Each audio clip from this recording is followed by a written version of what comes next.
Bonjour à tous, une série 1 à coffre chez BMW et les tarifs de la série 7 e-Performance, le bus du futur by Mercedes et les modèles les plus vendus au premier semestre 2016, c'est le menu du jour.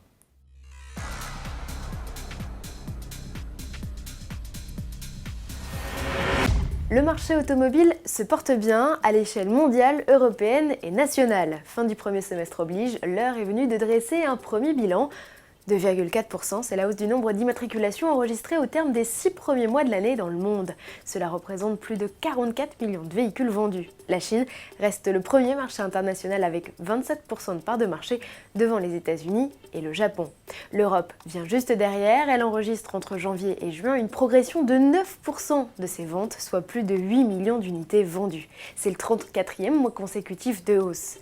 La Volkswagen Golf reste le best-seller sur le vieux continent devant la Renault Clio et la Ford Fiesta. Et en France, un peu plus d'1 million de véhicules ont été immatriculés au premier semestre, soit 8% de plus qu'en 2015. Et si la Clio reste la meilleure vente absolue sur le marché hexagonal, vente aux entreprises inclus, la Dacia Sandero est celle qui, elle, a séduit le plus d'acheteurs particuliers.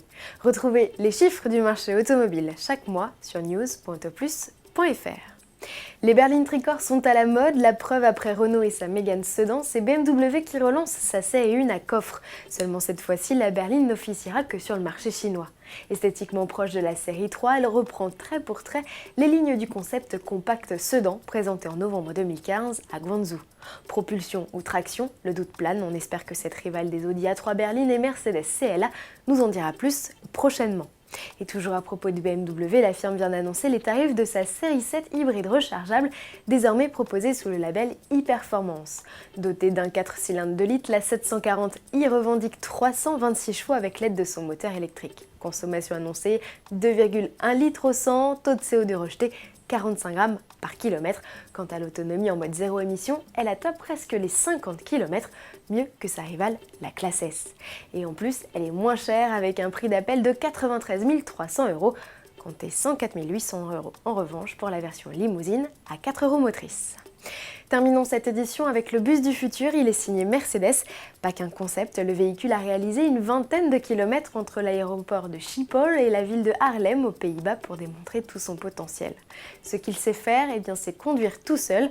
Grâce à une flopée de caméras, radars et autres détecteurs GPS, il respecte la signalisation routière à la lettre et sait même déposer tout seul ses passagers aux arrêts. Un bus de 12 mètres de long où le chauffeur reste tout de même le maître à bord.